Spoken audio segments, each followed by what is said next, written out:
Who knew that Bullet Heavens had so much to gain by borrowing from Resident Evil 4? God of Weapons may not inundate you with Spanish zombies, but it does gamify the grid-based inventory management of the 2005 Capcom classic and combines it with a bullet heaven.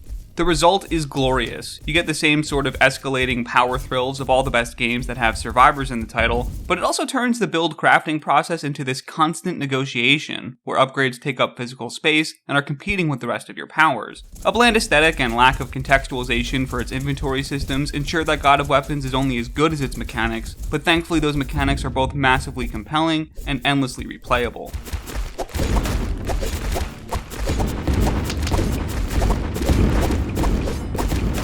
I think the highest compliment I can give God of Weapons is how obvious it was that this wasn't their first time taking a crack at the genre. Developer Archmage Labs previously made beautiful Mystic Survivors, which takes full advantage of the fact that this genre is typically played with one hand. Despite the fact I haven't played it, it's not lacking for glowing reviews that swear they're only playing it for the articles. That Survivor's pedigree is made manifest in some subtle choices, strong execution of genre-staple mechanics, and smart cherry-picking it's done from its peers. It's got Brotato's economy management and discrete waves to ensure building and upgrading has its own dedicated time instead of disrupting the combat. It's got a Soulstone Survivors-esque cross-character dash that allows for a low cooldown positional reset if needed. But most importantly, it's got that RE4 inventory management, more directly filtered through the lens of modern indies like Backpack Hero, which wrap a whole game around the concept and add perks like modifiers and adjacency bonuses. All of those influences fit like a glove. The inventory management specifically isn't just a gimmick, but a complete recontextualization for each choice you make.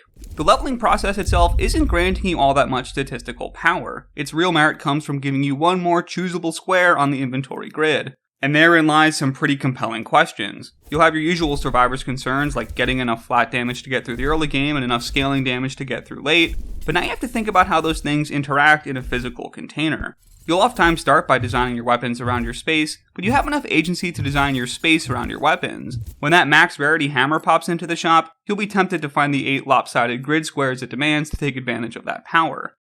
There's a lot more minute shuffling to be done in addition to that though. Each class has a different starting item that typically applies benefits to neighboring weapons or armor. So there's this jigsaw metagame of trying to align your inventory in a way that both minimizes open space, but also ensures your passive boosts are touching the right items. There's a transience to that inventory as well. The ability to sell any item gives your playthroughs a level of mid-run flexibility and pivoting opportunities that God of Weapons' peers typically don't have.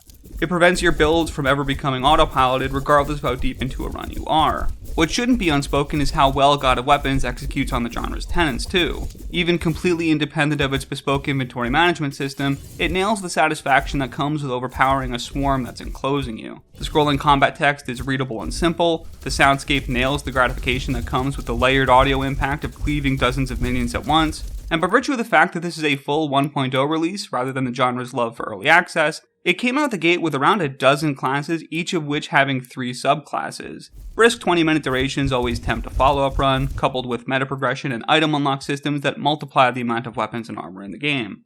It does have some balancing problems which, according to one of the first post-dev release communications, is something they're already looking at. Some of the obvious culprits are items that use increased horde size as a downside to offset powerful bonuses, but in practice it's the elite and boss monsters giving you the heartache anyway, not the horde itself, so it's hardly a penalty. But its current biggest drawback is a modest presentation that might have some folks scrolling right past its store page and prevent them from ever getting to the juicy systems underneath. This knight lugging around a sack of pointy sticks in the key art isn't a visual motif that carries into the actual gameplay in any way. Armor gets no optical representation at all, and weapons unceremoniously float around you. A budget concession I think I'd be more willing to jump on board with had the visual themes enforced it more. Like controlling powerful gods who need not bother with grips and handles, instead of these regular old fantasy classes that are all telepathic, I guess. It may not be a looker, but don't make the mistake of passing it by for that reason. From a pure gameplay sense, this is the one you've been waiting for. God of Weapons borrows a lot, but it borrows smartly.